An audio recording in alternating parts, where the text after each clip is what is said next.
리더의 성과는 배분에서 차이가 나죠. 여러 개의 공을 굴릴 수 있는 친구도 있고 하나에만 집중적으로 해서 퀄리티를 높이는 데 특화된 친구가 있고 이런 거에 따라서 좀 업무 배분의 기술들이 달라지겠죠. 오늘 주제는 지금 핫 이슈가 되는 주제고 팀장님들이 가장 어렵다라고 이야기하는 주제를 가지고 왔습니다. 무엇인가요? 업무 배분. 와, 나 진짜 어려워. 이사님 어려워요? 나 어려워. 진짜 고민하는 거 안 보여요? 그래 잘 안 보여요. 고민하는 거 잘 안 보여요. 아니, 진짜 노력 많이 하거든요. 왜냐하면 내가 했던 원칙들과 다른 상황이 온단 말이야. 그러니까 그 원칙들을 또 바꿔야 되고, 그다음에 이걸 또 알려야 되고, 그다음에 그게 진짜 성과가 나는지 이런 것도 봐야 되거든요. 그렇기 때문에 어렵습니다. 어떤 리더님은 저한테 이런 얘기했어요. 강사님 1 더하기 1은 2잖아요? 이런 것처럼 공식을 알려주세요. 저도 공식 있으면 참 좋겠습니다. 이랬어요. 공식으로 딱 정하긴 어렵지만 그래도 오늘은 업무 배분할 때 이것만큼은 해야 된다라는 것들을 한번 짚어보도록 하겠습니다.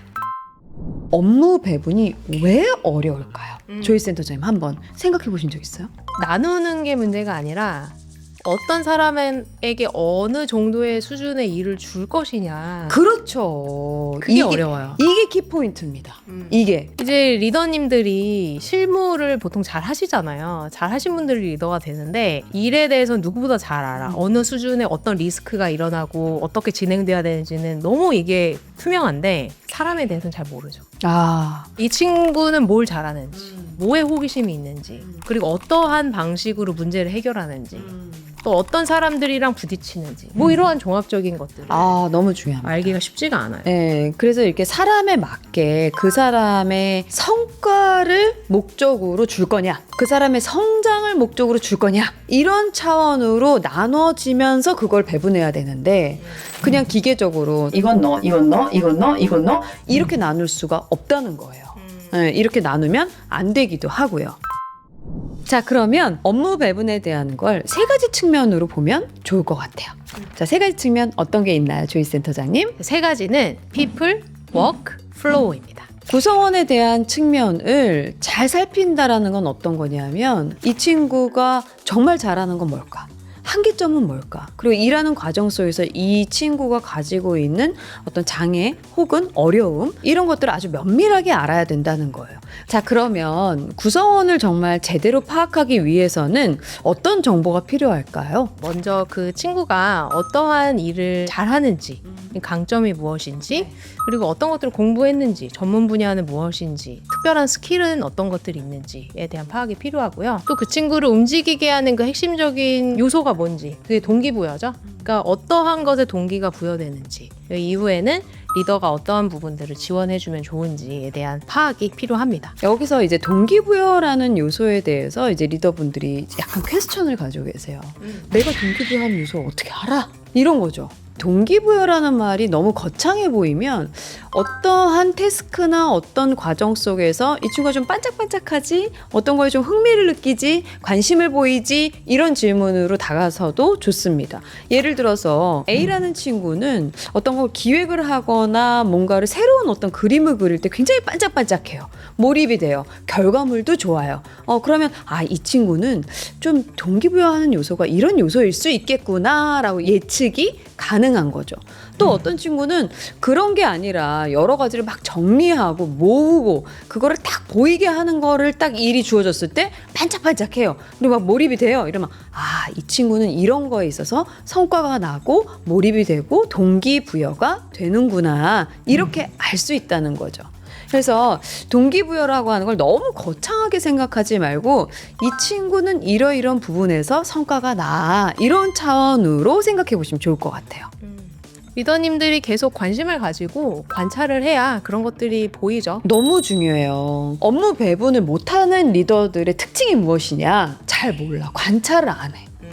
내가 어떻게 일거수일투족을 봅니까? 라는 말을 달고 사세요. 대인관계를 좀 유연하게 잘하시고 함께 어울리기를 좋아하시는 리더분들은 관찰을 잘하세요. 그럼요. 그럼 그 속에서 얻어내는 데이터들이 굉장히 많은데 반대적으로 좀 대인관계를 활발하게 하는 것보다 혼자의 시간을 가지기 원하시는 리더님들은 특별히 어려워하세요. 본인만의 데이터 관리, 뭐 축적 하는 그러한 방법들이 있으셔야 될 것 같습니다. 네, 그래서 일단 업무 배분을 할 때 우리 멤버들에 대해서 나는 얼마나 잘 알고 있느냐, 어떤 부분에 강점이 있느냐, 어떤 부분을 내가 서포트 해줘야 되느냐, 이런 부분을 정확하게 알고 있어야 된다는 겁니다. 이사님은 제 강점이 뭔지 아세요? 자, 두 번째 진행해 보도록 하죠. 맨날 물어봅니다. 내 아이 동기부여 요소는? 네, 여러분, 두 번째 요소. 두 번째 요소는 어떤 거죠? 일을 봐야죠. 그렇죠. 근데 일을 어떻게 봅니까? 조이 센터장님. 일을 더 심층적으로 봐야 돼요. 아니, 더 심층적으로 어떻게 봅니까? 과제나 업무의 그 속성 자체를 굉장히 다각도로 보는 게 필요합니다. 여러 가지 기준이 있겠죠. 뭐 중요도를 볼 수도 있고, 뭐 양 자체를 볼 수도 있고, 긴급도를 볼 수도 있고, 비용적인 것들을 볼 수가 있고. 우선순위도 보고 어떤 일들을 어떤 속성을 가지고 있느냐라는 것들을 파악하기 위해서는 지금 조이 센터장님이 말했던 부분들을 보면서 약간 투투 매트릭스? 이런 데에다가 좀 이렇게 놓아보시면서 이렇게 일목요연하게 정리해보는 것도 저는 강추드립니다. 네, 저도 굉장히 복잡할 때 저만의 기준 안에서 일들을 쭉 펼쳐보는 작업들을 해요. 그렇게 되면 내가 지금 집중해야 되는 게 무엇이고 어떤 것들은 좀 위임할 수가 있고 하는 것들이 그려지거든요. 자, 그게 되게 중요하죠. 나의 시간을 쓸 것이냐, 그의 시간을 쓸 것이냐, 이 기준점이 명확해야 돼요. 이사님은 그럼 어떤 기준으로 보통 업무 배분하세요? 저희는 이제 프로젝트성 일들이 많잖아요. 그렇기 때문에 이제 제가 보는 거는 파급력과 어떻게 보면 리소스, 그러니까 얼마만큼의 적은 리소스로 파급력이 큰 일, 그다음에 높은 리소스 들어가고 파급력이 높은 일, 뭐 이런 식으로 매트릭스를 4가지로 좀 구분해서 일을 착착착착 나누죠. 아, 1타 쌍피. 전문 용어는 금지. 적은 인원으로 많은 효과를 줄 수 있는 일의 우선순위 첫 번째는 무엇인가? 그렇다면 이것을 누구에게 줄 것인가? 여기까지 가는 거죠. 그러니까 이 업무들을 여러 개의 공을 굴릴 수 있는 친구도 있고 하나에만 집중적으로 해서 퀄리티를 높이는 데 특화된 친구가 있고 오, 맞아요. 이런 거에 따라서 좀 업무 배분의 기술들이 달라지겠죠. 그럼요. 이게 이제 어려운 이유가 요즘에 이제 리더분들이 이제 거듭 이야기하지만 실무 리더란 말이에요. 자꾸 본인이 하려고 해요. 본인이 하면 빠르니까 쉽게 할 수 있으니까 배분하지 못하는 부분들이 많아진단 말이에요. 그래서 그런 부분들을 좀 멀리 놓고 이렇게 일들을 그려보시는 게 중요합니다. 리더의 성과는 배분에서 차이가 나죠. 너무 차이가 납니다. 그리고 리더분들 휴가도 가셔야 됩니다. 나누셔야 돼요. 맨 마지막은 일의 흐름, 플로우를 확인하셔야 됩니다. 그렇죠. 내가 배분한 게 제대로 되는지, 지금 현재 진행이 어떤지, 이런 것들을 전체로 볼 수 있는 게 중요하죠. 모니터링이라는 말로는 좀 약한 것 같아요. 배분을 한 부분들을 면밀히 실제로 성과가 나고 있는지 실시간으로 좀 보시는 게 굉장히 중요합니다. 리더님들 많이 만나면 본인들만의 업무 툴을 가지고 대시보드를 만드시더라고요. 오, 맞아요. 근데 그걸 리더님 혼자 보는 게 아니라 전체가 다 볼 수 있게. 그래서 전체가 어떠한 일을 하고 있는지 전체 현황판을 공유하시더라고요. 그렇죠. 그러니까 배분이 되는 그 양이나 이 내용들을 모두가 보는 거예요. 그러면 어떤 효과가 벌어져요? 누가 얼마큼 하고 있는지가 다 보이죠.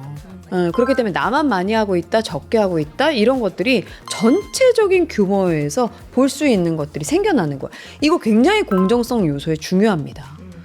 그래서 저는 대시보드 판을 꼭 만들어야 된다, 이걸 강조하죠. 근데 처음에는 사실 쉽진 않거든요. 시간이 걸리죠. 그리고 그 안에 데이터들을 다 리더가 넣고, 저도 처음에는 제가 다 넣었었거든요. 근데 약간 공유 시스템을 만들면 본인들의 업무 계획을 그 대시보드에 올리고 진척 사항들을 계속 기입할 수 있게 하는 일하는 방식, 그 룰을 세팅하면 대시보드가 자연스럽게 업데이트가 됩니다. 그럼요. 그렇게 되면 리더분들이 조금 더 수월하게 모니터링 하실 수 있게 되는 거죠. 그리고 이제 리더가 그 대시보드를 보잖아요. 그럼 인사이트가 굉장히 많이 생깁니다. 정말 기회가 제대로 가고 있나. 이런 것도 보게 돼요. 이제 이런 친구들도 있거든요. 나는 반짝반짝하고 빛이 나는 업무를 못 받아봤다. 그래서 성과가 안 난다. 이런 멤버들도 되게 많거든요. 그런 기회를 어느 타이밍에 줄 거냐, 어떤 일에 줄 거냐, 이런 것도 그 대시보드를 보면서 인사이트를 얻을 수 있어요. 그러니까 대시보드를 보면서 계속 이렇게 생각해보고 저렇게도 해보고 이렇게 해볼까 저렇게 해볼까 그러면 한번 해봐야지 임상하는 맞아요. 그러한 시간들 속에서 배분의 기술이 높아져요. 그러니까 한 번 배분하면 끝이 아니다. 그 안에서 계속 조정과 그 다음에 그 안에의 플로우를 살피면서 그 다음 넥스트 스텝을 또 계획해야 된다라는 게 되게 중요한 포인트인 것 같습니다. 자, 그러면 오늘은 이렇게 업무 배분에 대해서 처음에 어떤 부분들을 좀 기준점을 가져가야 될까에 대해서 논의를 좀 해봤습니다. 리더십 엣지 다음 편에서는 그러면 누구한테 어떻게 일을 내릴 것인가 업무 배분의 2입니다. 시리즈를 함께 해보도록 하겠습니다. 다음 편에서도 많이 기대해 주세요. 안녕. 영어는 네가 해야죠. 내가 왜? 네가 해. 내가 왜? 네가 해. 영어는 영어 네가 제일 해. 잘하는 거예요. No. 좀 막아주세요, 피디님.